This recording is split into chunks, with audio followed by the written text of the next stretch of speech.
Frederick II was King of Prussia from 1740 until 1786, the longest reign of any Hohenzollern king. His most significant accomplishments during his reign included his military victories, his reorganization of Prussian armies, his patronage of the arts and the Enlightenment in Prussia, and his final regular success against great odds in the 7 Years' War. Frederick was the last Hohenzollern monarch to Prussia after achieving full sovereignty for all historical Prussian lands.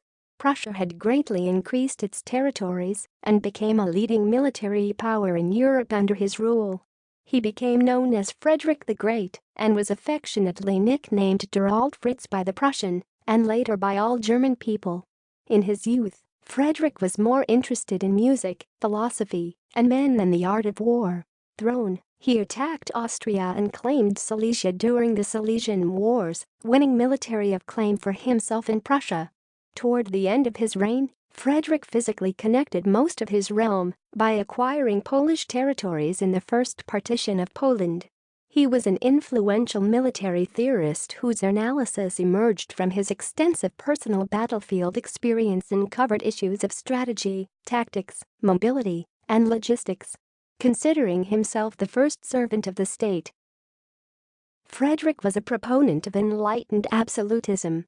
He modernized the Prussian bureaucracy and civil service and pursued religious policies throughout his realm that ranged from tolerance to segregation.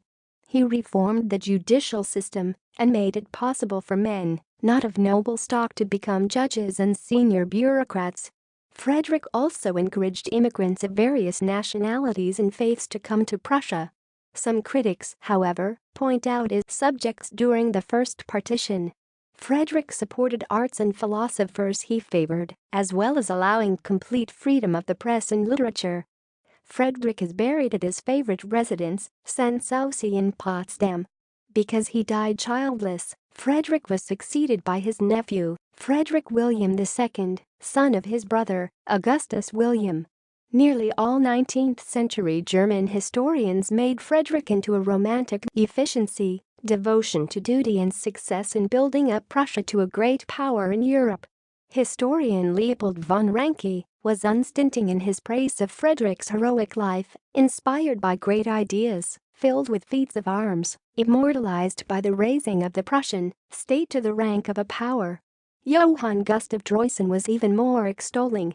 Frederick remained an admired historical figure through the German Empire's defeat in the First World War, and the Nazis, ironically enough, glorified him as a great German leader prefiguring Hitler, but his reputation in both East and West Germany became far less favorable after the fall of the Nazi regime, largely due to his status as a favorite icon of the Nazis. However, by the 21st century, a re-evaluation of his legacy as a great general, an enlightened monarch returned opinion of